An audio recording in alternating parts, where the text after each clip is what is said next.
동민 씨 잘 들리시나요?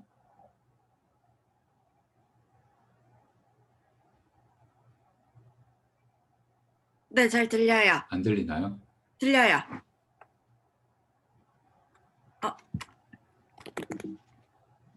제가 마이크를 꺼놔서 예.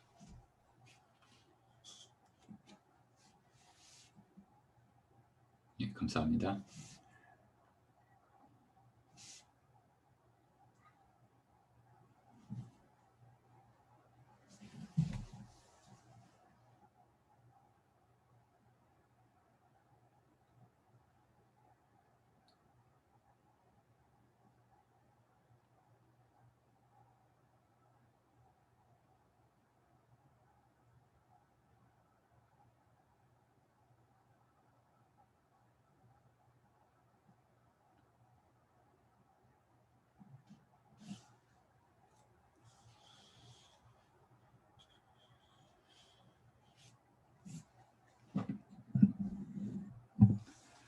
Okay, so let's start today.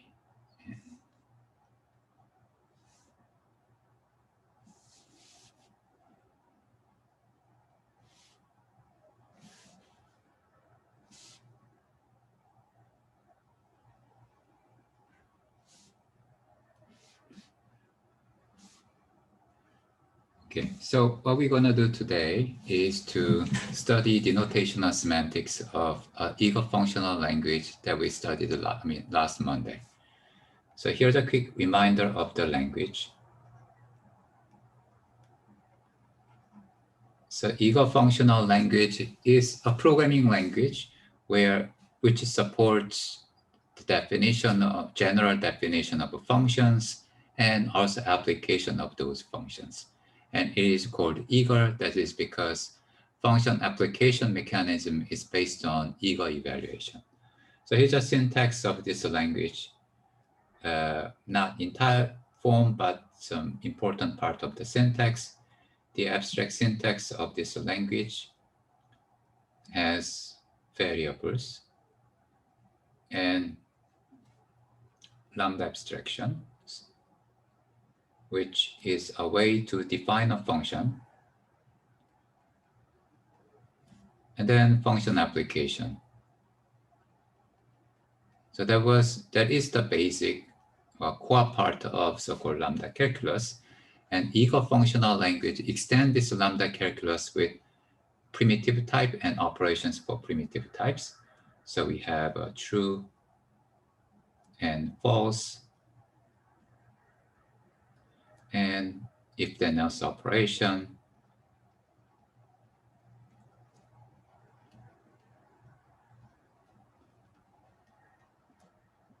expression.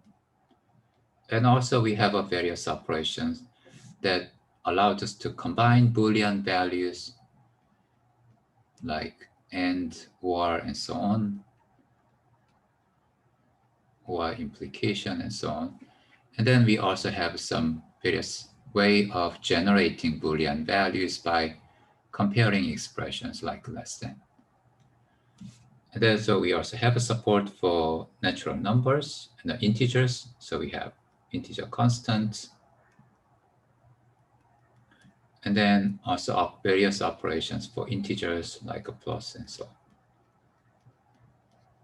And this language, so these are the primitive types and operations for primitive types. And we also have support, this language also have a support for, in a sense, data type constructor, some way of building more sophisticated data by products. So we can build a tuple.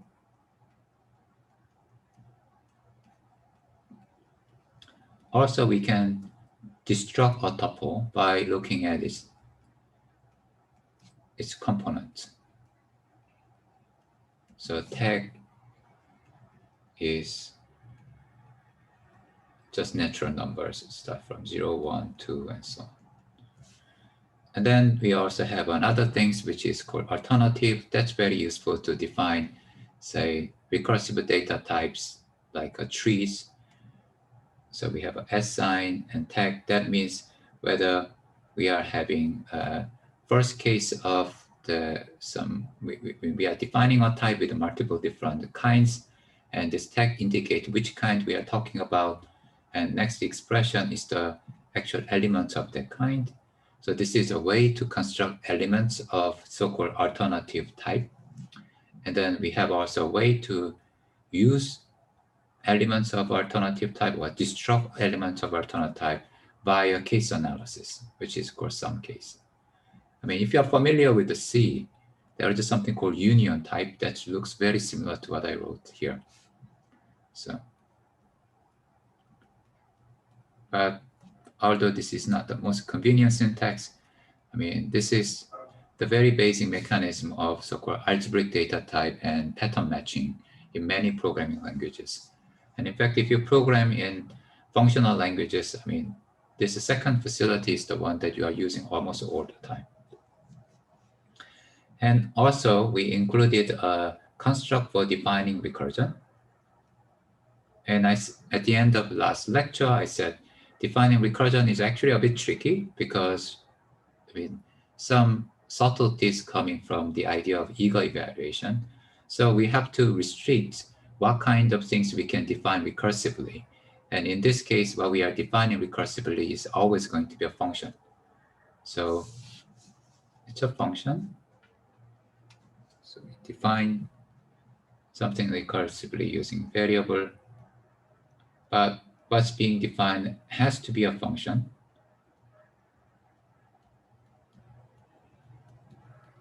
And that recursively defined function can be used inside this let rec expression.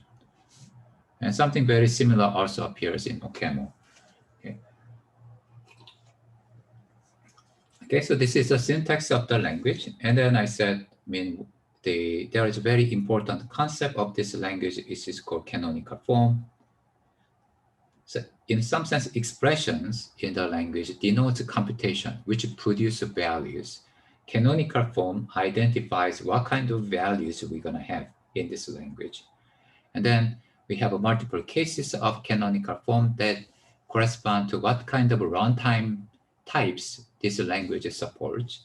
So what's being supported is like this. We have integer canonical form, which means that there are values of integer types. There is also Boolean canonical form. And there is a function canonical form.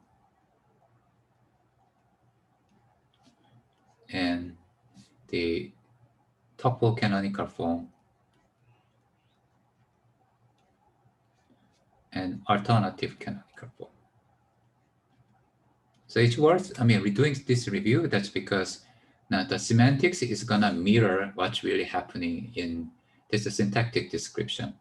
So integer canonical form was obvious. It is just integer constant. So canonical form, although it's written, I mean, it sounds a bit weird, but they are really talking about what other values that is being computed by this language. So there's a computation which does some work to produce a value. Canonical form identify what those values are. And then Boolean canonical form are just Boolean values, true and false. Function canonical form is any lambda abstraction. So that corresponds to the idea of we are not doing any evaluation on the lambda.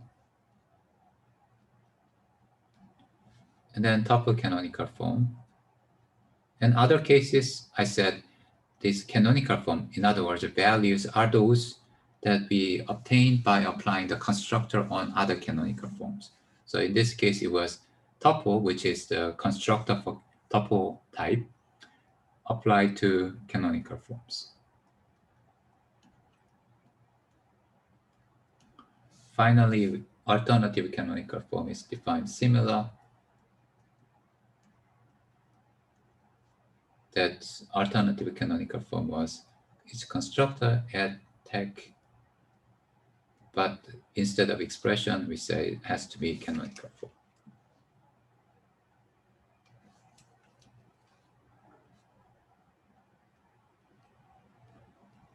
And just to give a quick reminder, in this language is called ego evaluation. That's because for when we apply functions, we are evaluating argument. We try to evaluate operator, and also we evaluate each argument until we get a value.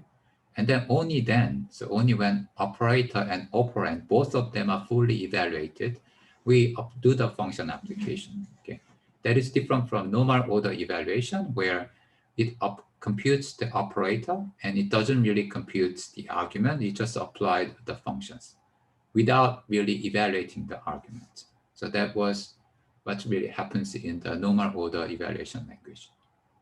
But ego evaluation language evaluate both operand and operator and then operand. Okay. Okay, so now for this language, how should we give the semantics? It looks quite complicated, but the giving denotational semantics is, it involves many definitions, but the key aspect of denotational semantics is to identify what kind of spaces we are playing with. So identify enough the mathematical spaces that mirrors what's really going on in the programming language. Once you set it up correctly, the rest of the semantics comes almost automatically. Okay.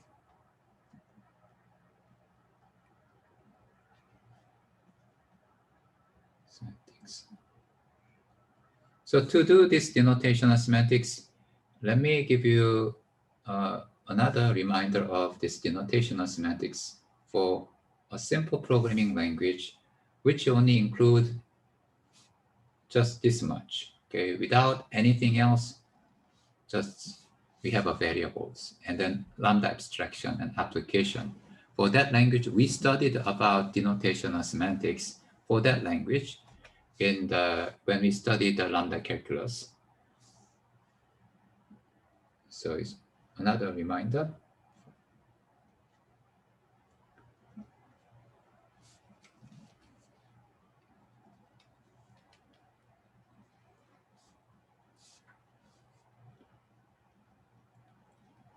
Of the denotational semantics of the core Lambda calculus, which is really about this fragment. Okay. So how did we do this?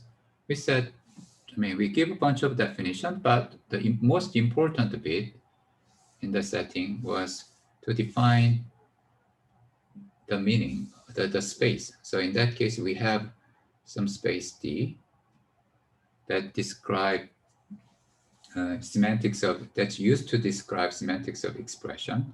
But we said this domain D is obtained by some domain V lifted, and then domain V is defined by an isomorphism.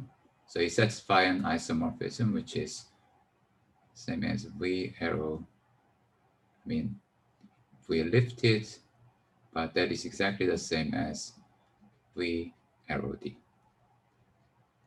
And then the interpretation function,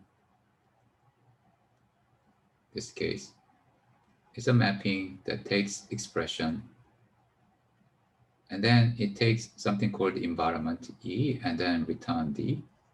But the environment E was mapping from variable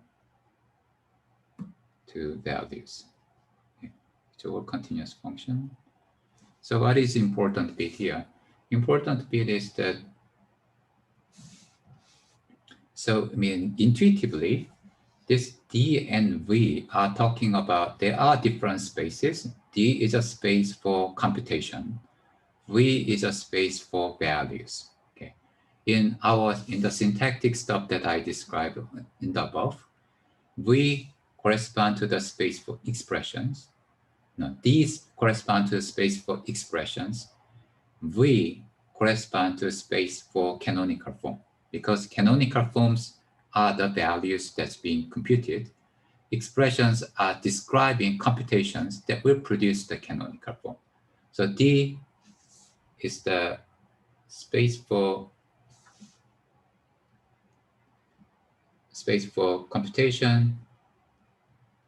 Some people call it computation, or there is a space for general expressions.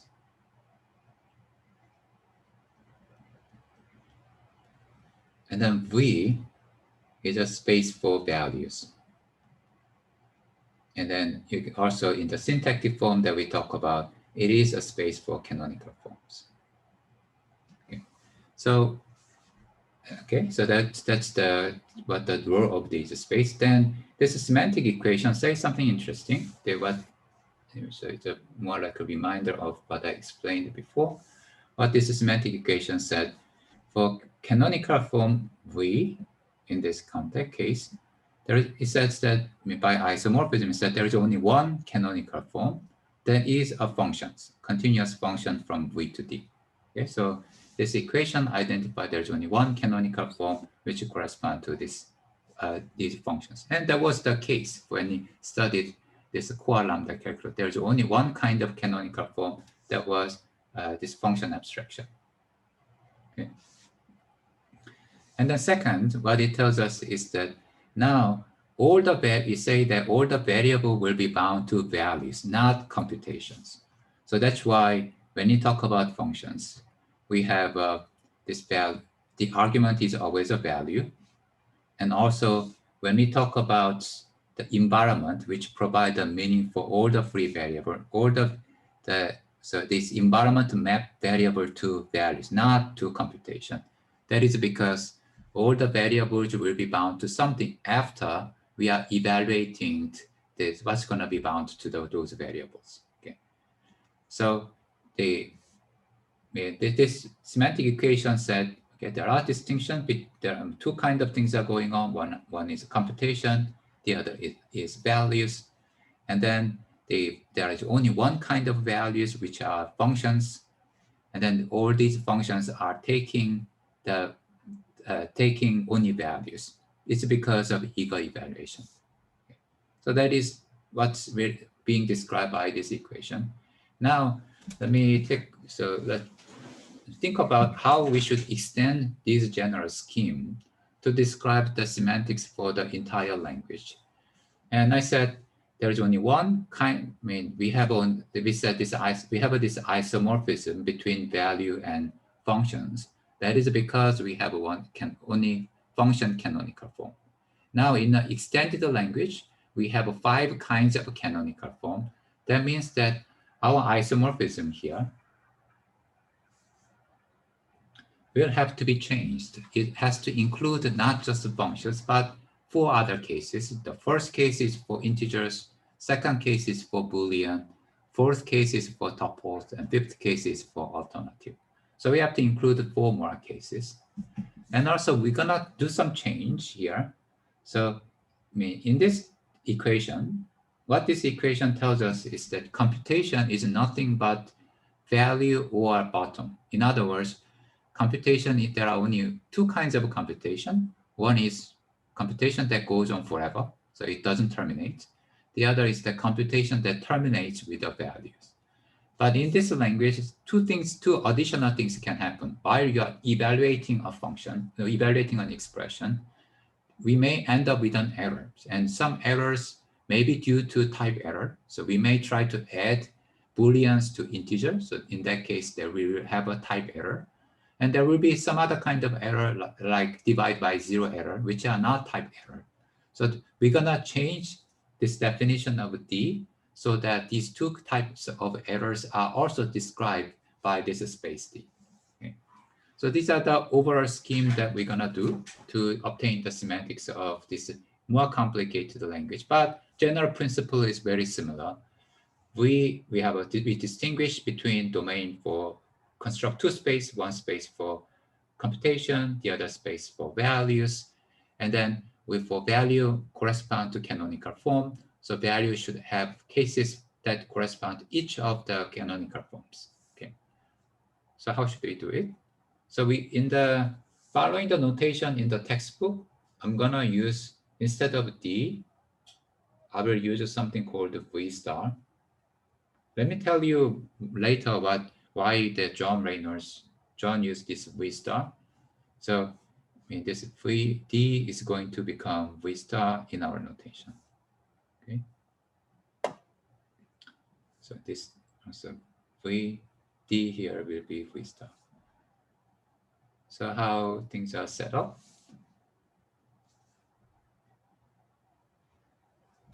So here are spaces.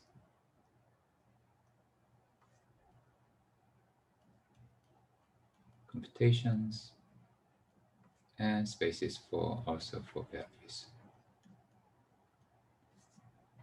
So here's a definition. So we have a space for computation V star.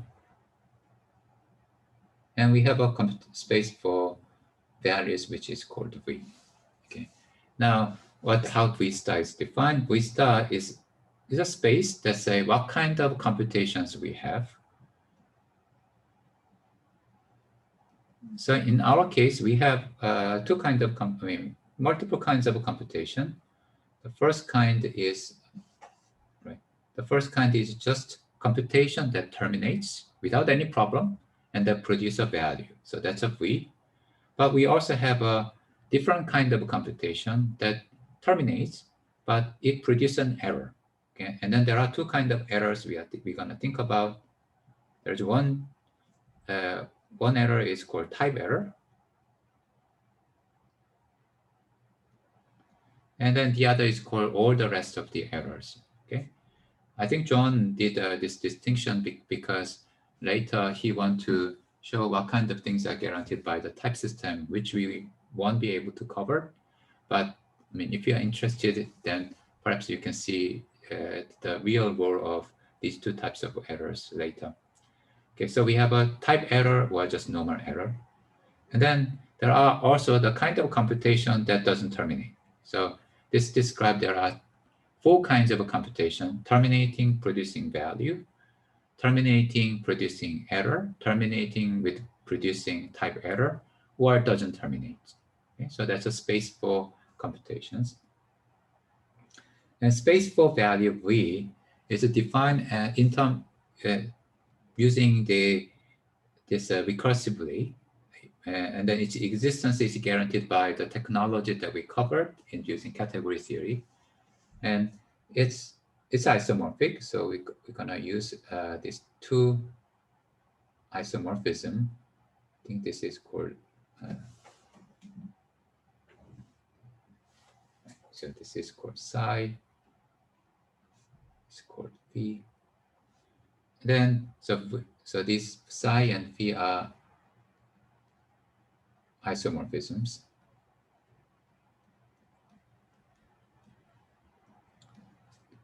So in other words, it's preservative order, it's injective and bijective, its inverse is also a continuous function.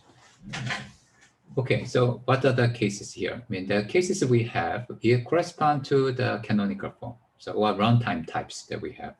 So there are values for integers. There is also value for booleans. And there is a value for functions. And there is a value for tuple. And there is a value for alternative. And each of these V's are all predomains. They're all predomains. Although sometimes we're gonna just write a set, you should understand the set as predomain with a discrete order. Two things are related if and only if they are exactly the same. Okay, so these are all predomains, and then this computation is typically a domain. I mean, it's a domain in our setting, but it is always most of the time it is a domain.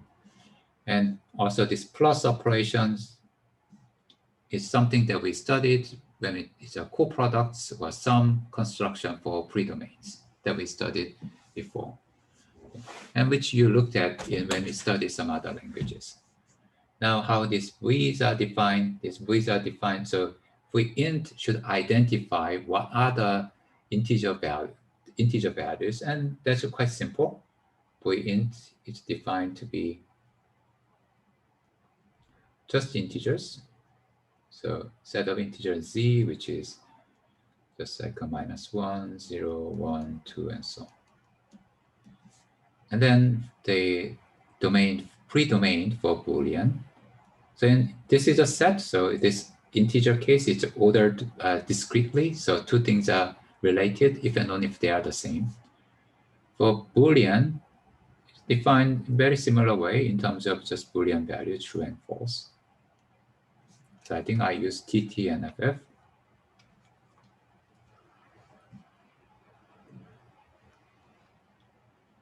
So it's a domain for Boolean.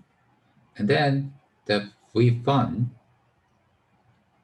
is defined as before. So it identifies space for function values, and functions are all continuous functions that goes from any value to computations. In this case, we start. So that's very similar to what I used on the top here. And the v tuple really a space for all the pairs, all the tuples. So we said we take a union over all the ends. And then for all the ends where we take v to the power of n, that means we are taking the cross products of v n times. So element of this guy is going to be a tuple which contains n components.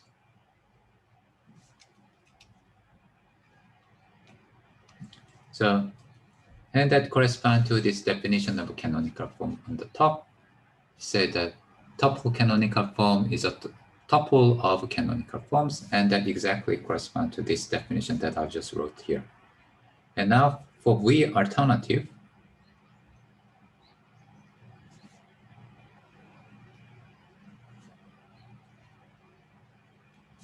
so for v alternative, it's going to be defined in terms of natural number together with the value v. So what it really tells us is that it's a value v together with the sum tag. Okay, so then you can see that that's very similar to what's going on in this alternative canonical form. Tag is nothing but the set of natural numbers. So it's really said we have a pair. The first component of the pair talk about tag. Second is a canonical form that is exactly mirrored by this semantic definition. And then our interpretation function of a command will follow some similar pattern.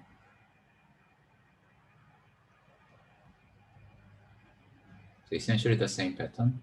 We take this interpretation function, take expression, a semantics function, and then environment, and return computation v star. Okay. And then environment E is going to be a mapping from variable to values. So you see that the structure is very, very similar, okay, except we enrich the notion of computation by including some extra bit like error and type error. And also we enriched the isomorphism for V so that more runtime types can be accommodated here.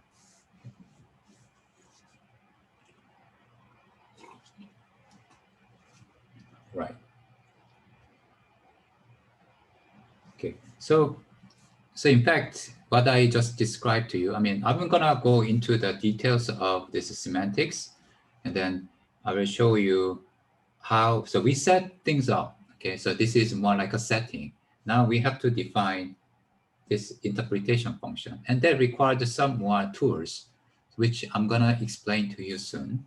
But before going there, let me just tell you some general story. So you can see that what I described in number 1 and what I described in number 2 looks pretty similar, okay?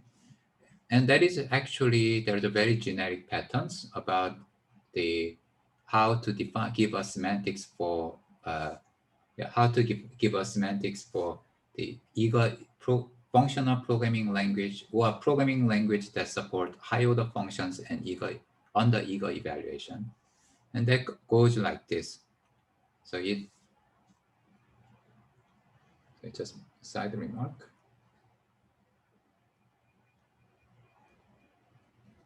So it's a general principle.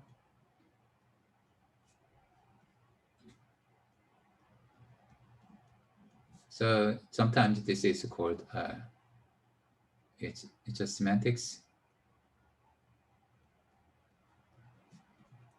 based on monad.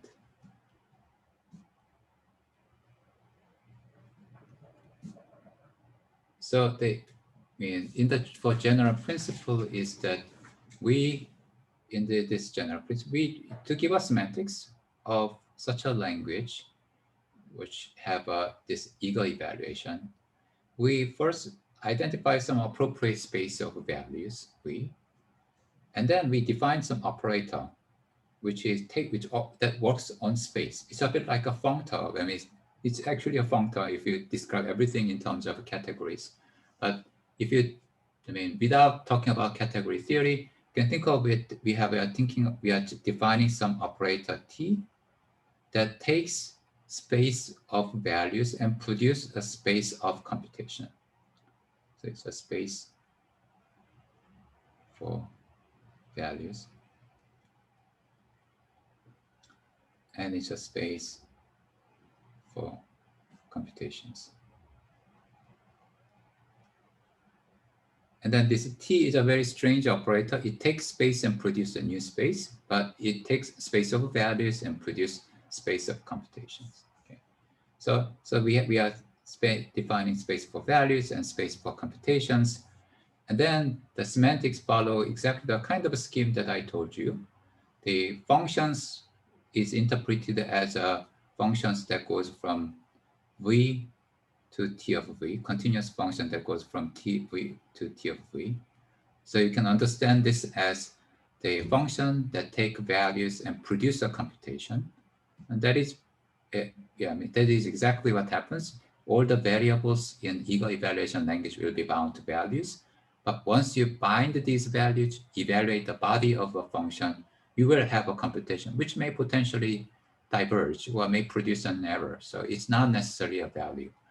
Okay, so the functions represent mapping in this language, represent mappings from values to the computation. And then semantic definition. And then the environment E is going to be mapping from variable to values. And then interpretation functions will also have the shape of taking expression and then take environments and produce a computation. So this is the general shape that's being followed. I mean, it's like a general recipe.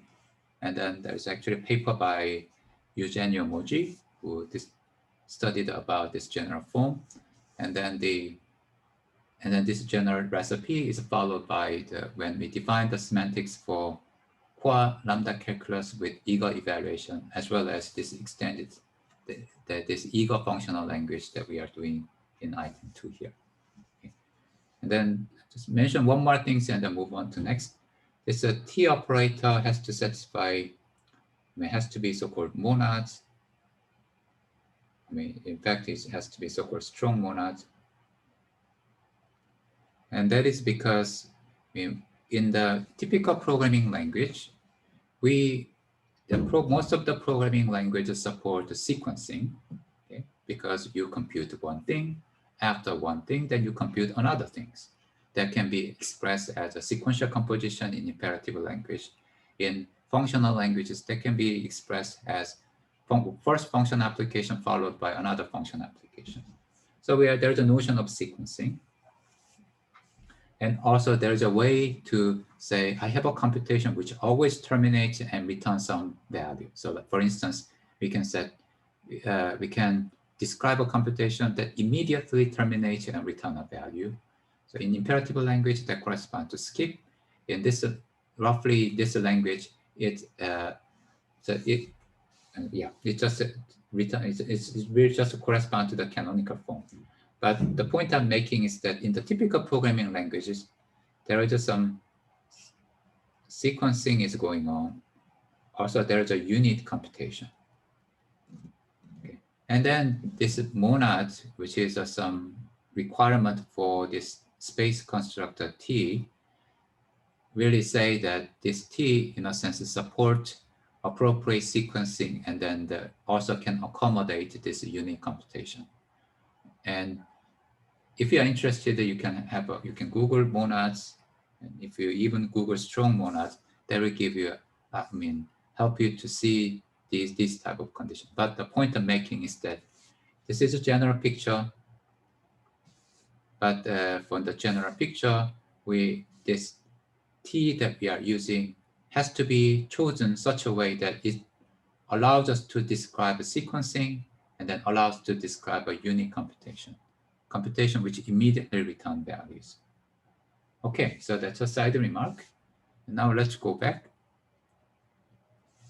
So this is a setup that we define. So now what we want to do is that we want to use this setup to give a semantics of a programming language, okay, that I describe on the top, which is this a bit complicated programming language that I told you. Okay. So what should we do? And defining the semantics is actually not so hard, but it's complicated, and then something that will enable us to describe the semantics very easily.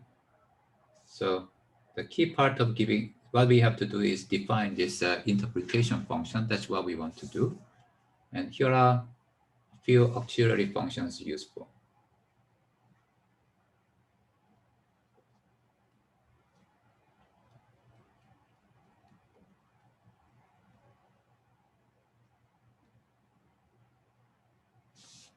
So the first auxiliary function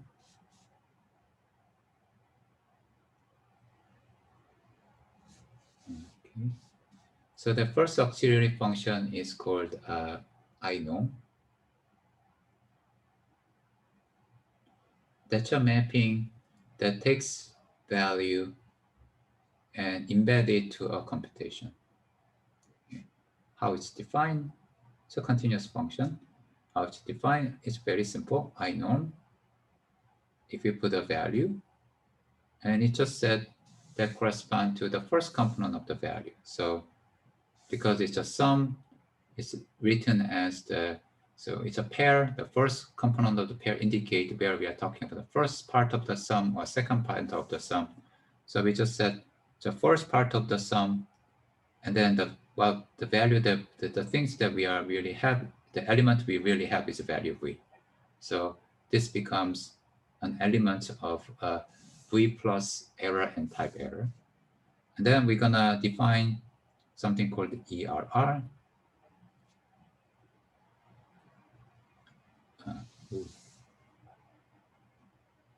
So then ERR will be defined to be, it's just normal error, but that error is embedded into the sum space. So we have to put a tag. That tag says it's in the first component and the second component of the sum. And then that is the element is error. And then we also gonna have a TERR, the type error. And maybe just say TYERR. And then it's defined very similar way. It's the first components, and it's a type error. So we can say this is like a boilerplate code. I mean, really, we know what we are talking about, but we write functions like inorms and ERR and TYERR to make sure things are type checked correctly in the mathematics. Okay. So then the other things which is more convenient in this case is we're going to define for all these 5 kinds of values, we will define an embedding that takes an element of, say, integer, and then it map it to the element in V. Okay, so here's something called iint that takes vint, and then it map it to V, and it's defined like this. Say iota in, actually it's iota in some integer n is, first we put it to the first component of this 5 sum. So we put it to the first component of the sum. Then we have to embed it using this operator psi. So we embed it using operator psi. And then the iota bool, I think maybe it's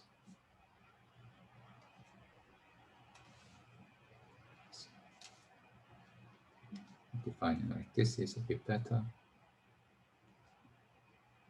So iota bool is defined as in the very similar way from v of Boolean to v, and then iota bool of the Boolean value is psi. This time it's a second component, so we put an index tag 1 and then put a Boolean b. And things for other cases like functions and tuple alternative are defined the same way. So I'm gonna just write it here because we're gonna use it. Fun to v iota fun functions. So psi where is two function f, and then just iota tuple. So we tuple to v and I tuple over tuple to psi 3 and then tuple t. And finally, if we have so iota alternative, we find similar way. Iota alternative, and if we have alternative a psi, we have 4 and a. Okay. So that's our basic stuff that we are using. So what we did, we defined inorm, and then error and type error. They are about value and computation, so they are more on the space of v star. And then we also defined something int, fun, iota alternative, iota bool, iota tuple, to talk about how to create elements in v. And in fact, every element in v is described by by one of these iota, something embedded by one of these iotas in here. So what does that mean is that when you define something, we can define it by case analysis. And that is exactly what we're gonna do. So we will define two more. The one is this. So if we have a function f that takes value v and return computation, and we want to define f star, so this is a given. We want to define f star that maps v star to v star. How you define this? And its definition is what you expect if we have a, so if we have some value, let's call it v, maybe some d, and then we do case analysis. If d is equal to iota norm of v, which means that d is actually a value. So it's defined like this, d is a value. Then we apply function f to this value. Okay? But otherwise, which correspond to this error case, type error case, and non-termination bottom case. In that case, we just return d.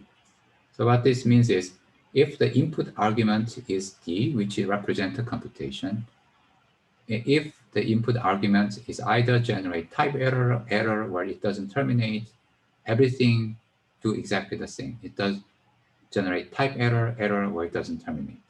But if the argument terminates and produce a value v, so that is this case. In that case, we take that value and apply function on that value. Okay. So that's one things that we're gonna use, this f lifted, f star. So this is very similar to the one that we looked at before. We looked at like f double bottom before, and this is very similar to the one that we studied before. Now the other one is that suppose I have a G that takes that particular type of value, f v theta, to produce a computation. So this is given, and theta is one of these 5 kinds of values, either integer, Boolean, or function, and tuple alternative. So what we want to do, and we want to define some operator here, G theta star, that takes elements in V star, return V star.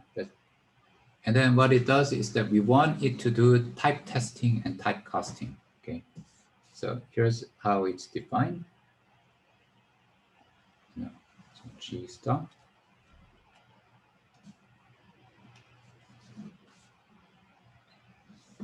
So G theta of star, take D. So in the above case, it just checked whether it's a value or not. We do more fine-grained checking. So if D is a value, but it's not just a value, but it's just something, a value obtained from type theta. Okay, so it's a value, so which corresponds to this guy. And then it's not just a value, it's a value obtained from type theta. In other words, the D is actually a value of type theta with embedded in certain way. So in that case, we look at the V and apply the G on V. Okay. Now, so that's the first case. Second case is that D is inorm,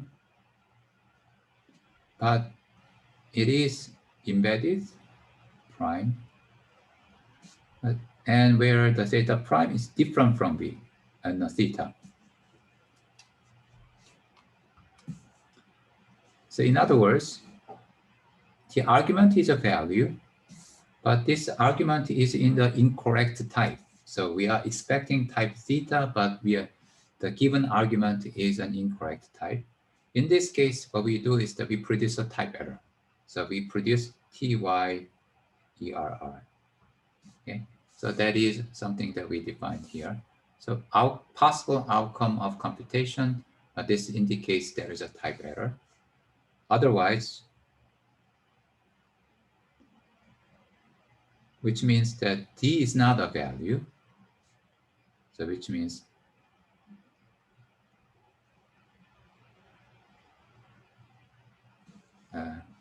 D is not, okay. Let's write it more precisely. So D is not I of norm of V for any V. So in that case, we just return D. So the last case corresponds to input is already type error, or input is already non-terminations, or and so on. Okay, so these are the operators that we define. So we define embedding, so inorm, error, and type error. And then this iota, this integer function, alternative Boolean tuple. And we define 2 types of lifting of functions, one for the star, the other does a little bit more work. And intuitively, the second one, but the first F star is really implementation of eager evaluation. But there's a G theta does a bit more. It does implement eager evaluation in some sense. And at the same time, it does type testing and type casting. So if you look at this, it really check types of the arguments. So it's whether it's check the type is theta or not. If type is theta, it downcast. It casts just general value into its a specific value of type V. So this G theta star, intuitively, it does type checking.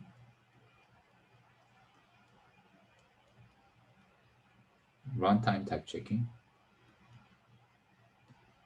And it does type casting. Okay. So now with all the things that we have, then we can define the semantics, which is we can define the interpretation of these functions. And then the interpretation is the usual one. It's based on, it's defined in a syntax directed way. Okay. So maybe I think it's not very easy question for you, but try to give us semantics, define this operator using all the things that we collected so far. Okay. Try to define this. I will give you 5 minutes. So if you are exhausted, you can relax a little bit. Or if you have still some energy, then you can try to define the semantics of this double bracket, or sometimes it's called Dana's bracket because it's something perhaps Dana Scott has introduced. So try to define this for the language that we have. So that definition is very similar to what we've done before for variable function applications and Lambda abstraction, maybe tuple construction, tuple destruction, alternative construction, alternative destruction. For those cases, think about how this interpretation should be defined. So I will give you 3 minutes.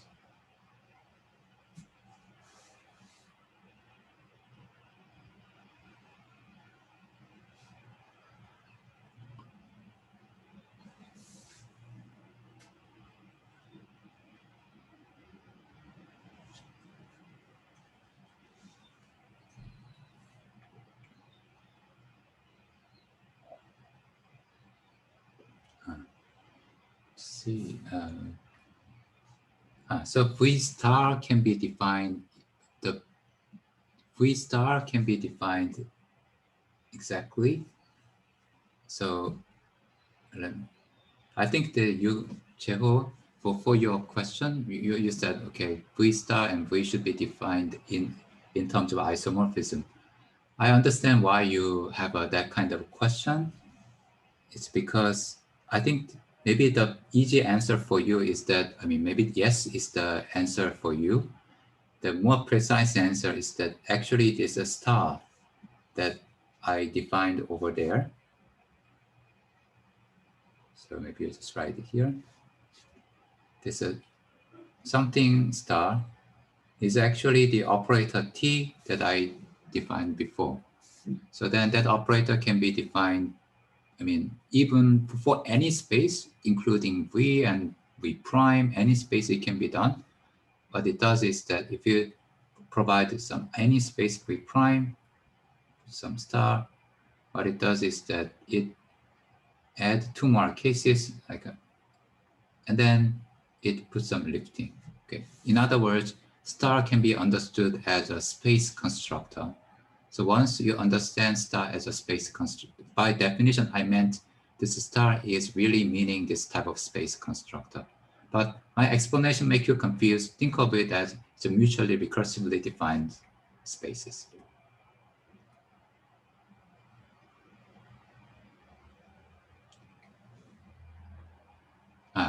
Also for F star, G star, I mean, you're right. This actual definition relies on quite a bit of thing, which is we can define anything that goes from V star. And I mean, V is defined very complex. V star here is okay because we can do case analysis. So this part is okay. This part is a bit tricky. I mean, this part really relies on the fact that we have an isomorphism. And everything in the argument space of V can be covered by this I I of some theta prime. So the one below, this requires that whether this G theta star is well defined, it requires much more thinking. The one above is relatively easy. So it's an easy case analysis.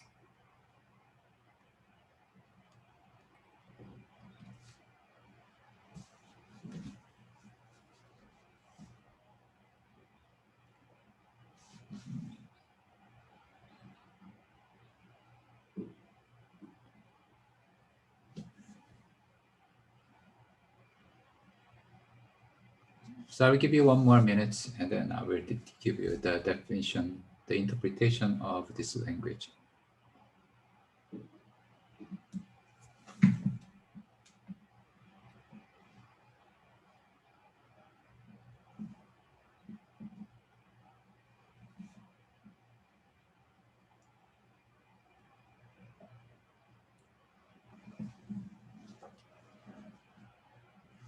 Okay, so let me give an interpretation. So the interpretation goes like this. So we have to define this guy, which is take expression, and then take an environment, and then it returns free star. Okay, so how should we do it? So we do it by case analysis. So we have a variable x, and then so we call it eta is an environment, which is a mapping from variable to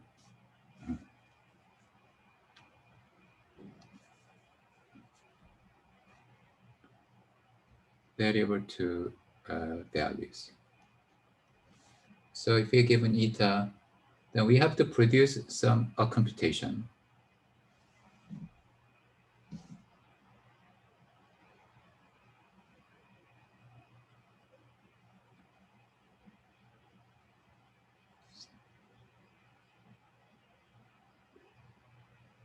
So sorry, the Cheho asked me it has to be the 0 f of v. The key difference is if for Cheho's question, Cheho asked me whether this f of v should be 0 f of v. So if f is a function from value to value, that is what we have to do. But f is a function from value to computation. So already we have to take care of this. So if this is the case when f is a function from value to value, because in that case we have to embed value to appropriate computation. But f is not necessarily such a thing.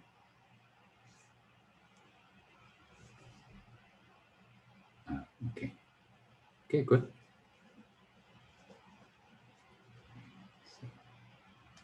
Right. So now how to interpret this? So here, something like this, what Cheho pointed out actually arises. So now if we just look up the value of variable x in eta, okay, that's intuitively what should be done. Eta is the one that provides the meaning of all the variables.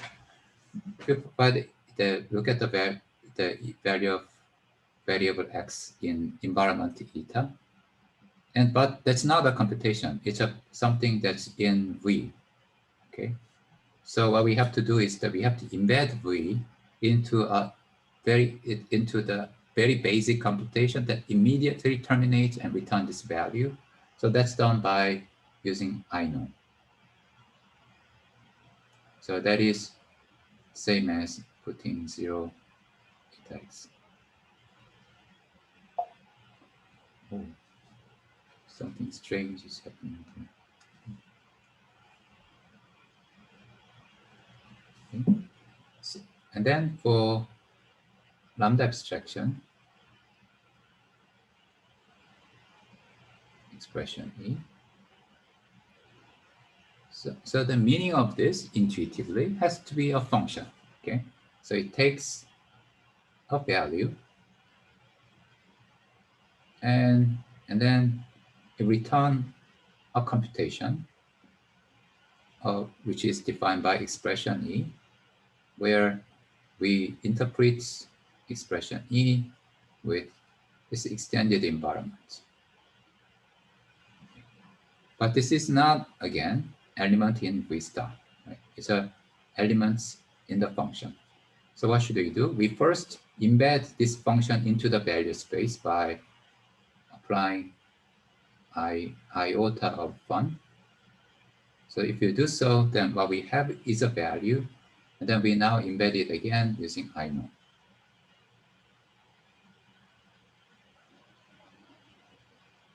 Okay. So we first embedded this function into the space of values, and then we embed it to the space of computation. So compared to the one before actually, so here's a key one before. In this case, we know that both cases we have values. So we have a canonical forms, but in the one above, we don't know its type because it can be any x. But one below, we know its type. It's gonna be a function. Okay. Now for application, the semantics say we first evaluate E1 and then evaluate E2 and apply the function. So we will do it using the semantic device that we have. So we first evaluate E1. So these are all mathematical function, okay? So we are writing some mathematical function and then apply to the E1 eta, which belong to the V star. Now what should we do? The if operator diverge or produce an errors, we have to produce an error or diverge. Okay. We only do something when it is a value.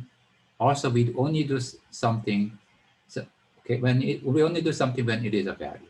Now, if the operator is not a function, we can't really apply the function. So we have to return a type error. Okay. So what we are using here is that we are using this fun star, which does value checking, check whether argument is a value or not. And then also it check whether the argument is a function value or not. If it's a function value, it does the type casting. So we use this, and then inside the function that we are writing is a function that is expecting v1. Okay, so we then, but operationally that correspond, we evaluate E1, and then we get we check whether it's a value. If it's a value, we check whether it's a function, and if all these checks go through, we cast its type to a function. Now, if we have a function, then we have to do something similar for the operand, E2 of eta. Then we do something similar. But this time, we don't really care about specific type of each argument. All we care about is a value, okay? So that's why we are using star here. And then we are taking the value which correspond to E2. Let's write it F1, V2. Then now once we have a function F1 and value V2, then all we can do, we can apply F1 to V2. Okay. Now, for this language, here's just something that you can think about. So now suppose the E1 produce an integer. So, and then, but E2 diverge. Okay. E2 just go on forever. Okay. What's gonna be the output in this case? The output in this case is gonna be a type error. That's because we are thinking about this, everything about this operator completely before moving on to the arguments. So this type of ill-formed examples, the semantics that it has to produce a type error. So something is going on in my machine. Okay, so that's a core part of the lambda calculus. And now we are thinking about tuple. Let's think about tuple E1, E2, and E3. General case is pretty similar. So then what should we do? We have to evaluate E1, and then evaluate E2, and evaluate E3, and then we put them together, form a tuple. So to compute E1,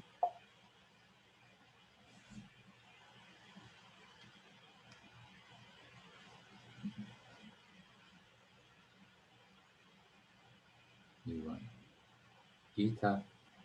But we don't really care about the type of the outcome of E1. So we use a star. That gives us the value of V1 for E1. And we do something similar for E2.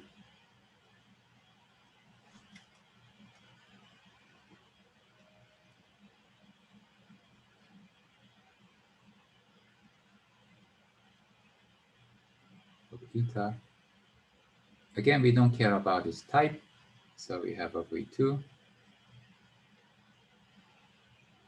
And then finally, we also do something similar for E3. And we don't care about this type, so we do like this. And then this gives us some value for E3.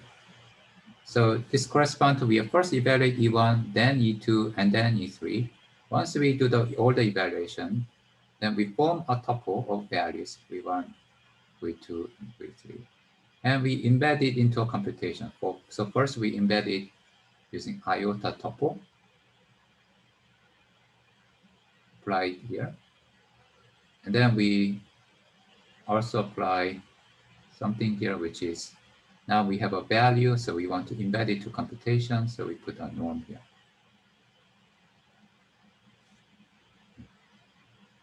Now, let me do the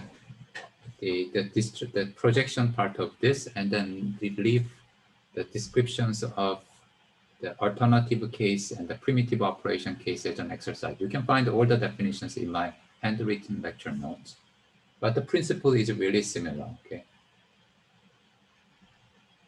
So if we have a operator K, theta,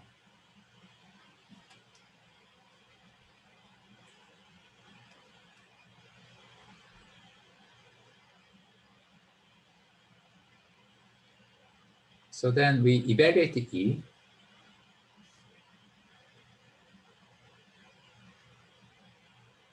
But to get projections, we need to do type checking and type casting. We can apply the projection only when we have a tuple. So we do this type testing and type casting version here, tuple and star. That will give us a tuple. If it's not a tuple, it will produce either type errors or some other kind of error or non-termination. And then in this case, it will, because of this type casting stuff, we get a tuple. And then you can say if this case component is in the domain of the tuple T. So K may be too large number, then we can't really do the projection. But if K is within the domain, then we just take this component, T dot K. Okay. Otherwise, we take this component, T dot K. And then we have to embed it to, this is going to be a value, so we have to embed it to a computation. Otherwise, we produce a type error. So this type error was, it was TY. So that's how we do it. Now, the alternative case and the other primitive operation I give you as an exercise. Right. And a few things to notice. When you construct something, okay, we are not really doing when we construct something, like when we construct canonical form, when you construct values, or when you construct a tuple, we are not really doing this type testing and type casting, okay? So you see that we never use this type star, like a font star here. Okay? And this font star and tuple star, that only appears in when you destruct something here.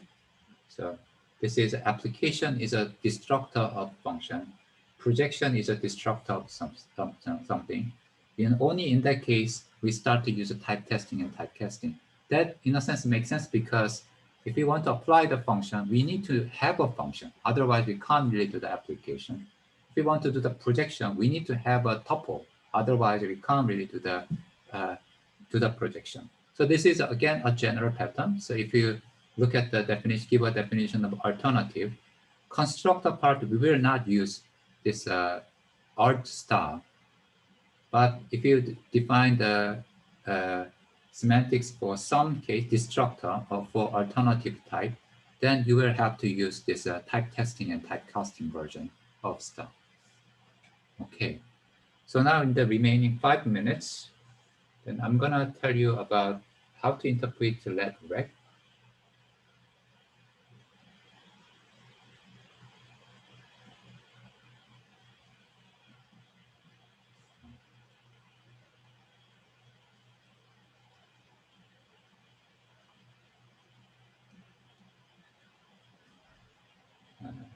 Variable x.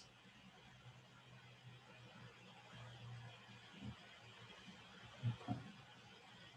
So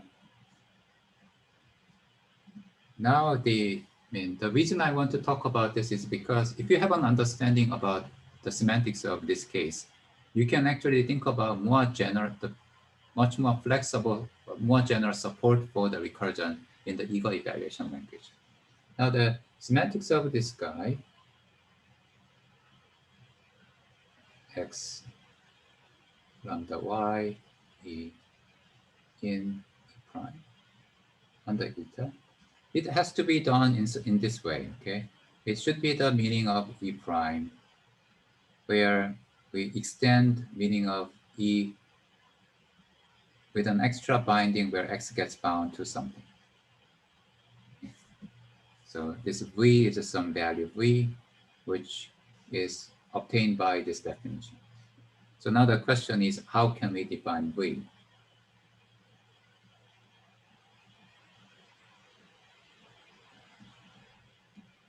So then the tricky part of this definition of v is that things are recursively defined. So inside of e, x may appear.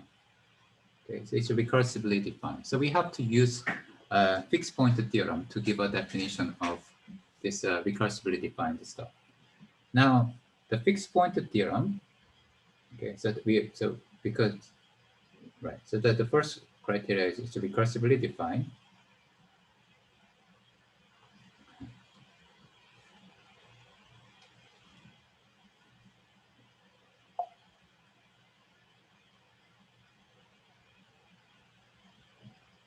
So we need to use a fixed point theorem.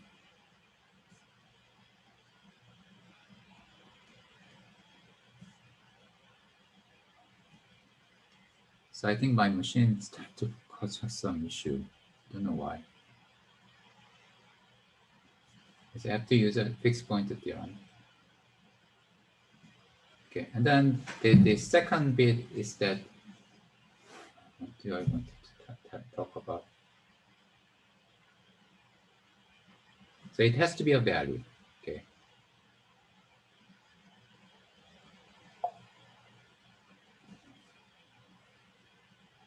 Sorry about this, somehow.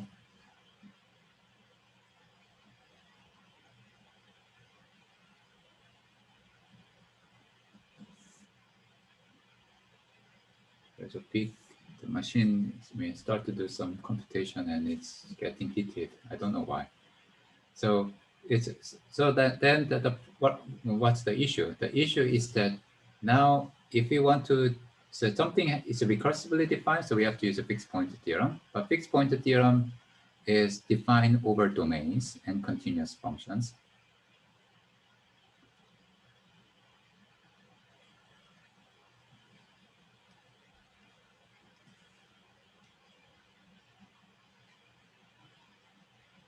And continuous functions.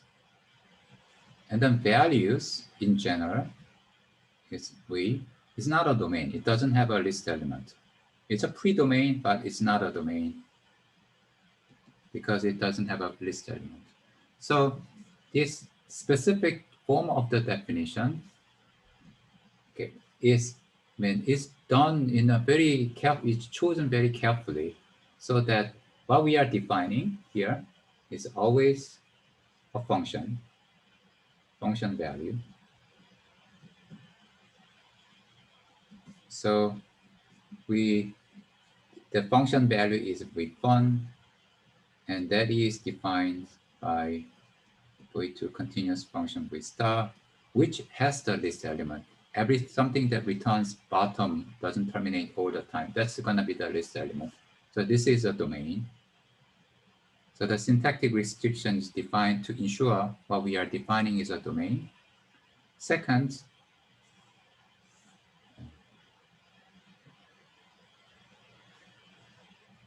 okay. So second, we have this lambda, meaning that we are not really generally have general computation here. We are having canonical form.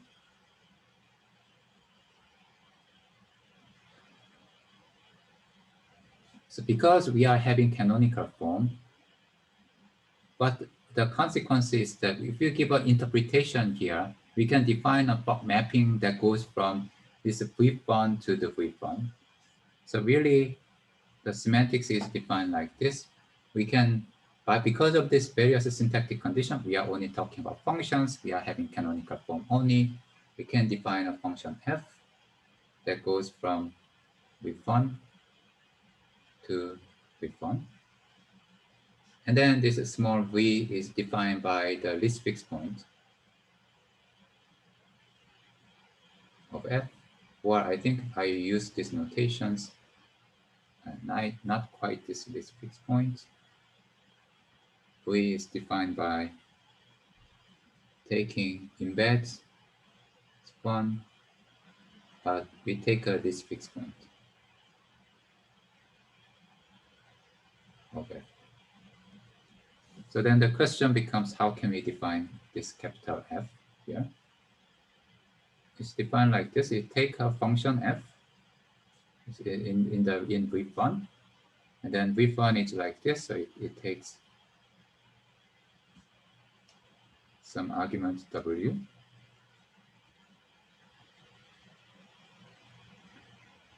and then you have to describe a computation. That computation is defined by the body of the function that we are using here. So we look at the body, and then we extend our eta with the variable y will get bound to w, but variable x, which is a recursively defined function, is going to get bound to f embedded. So we have I fun, or iota fun, like this here. And this, so look, so something a bit strange here is that we are looking very deep into this lambda. We are not really just taking the semantics of this lambda y dot e. We are looking the body of lambda e here. That is because we are really exploiting these syntactic conditions. So this is the definition of the loop. So we are using the fact that we are only talking about functions. Also, we are having specific canonical form defined by the lambda. The function is a domain, and this specific canonical form allows us to define this operator like a capital F here. So that is why this definition works out fine, and you can show that this match with our understanding of the recursion. Now, if we want to extend this recursive definition so that you can recursively define some pair, okay, or some tuples and so on, then you have to follow the same principle. You have to make sure that you are dealing with a specific kind of value which is over a domain, which have a list elements, like this function case. And also, you have to put some enough syntactic conditions so that you can define an operator on this domain to itself, not on this domain to computation. Okay, sorry about going over time. And so that's it for the semantics part. And thanks a lot for coming. And next week, we're going to move to the next chapter.